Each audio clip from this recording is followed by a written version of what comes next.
एक ऊँट की कहानी।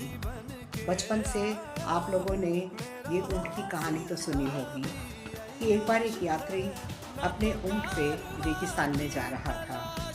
रात होती है तो वो तंबू लगाकर और सो जाता है।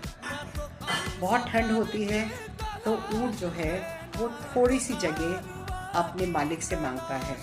मालिक को दया आ जाती है और वो उसको जगह दे भी देता है।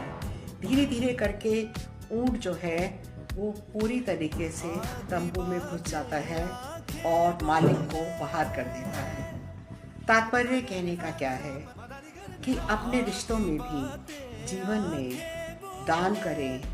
अगर किसी की मदद कर रहे हैं तो वो भी सोच समझ कर करें कि कहीं ऐसा ना हो कि किसी की मदद आपको अपने जीवन के लिए महंगी पड़ जाए।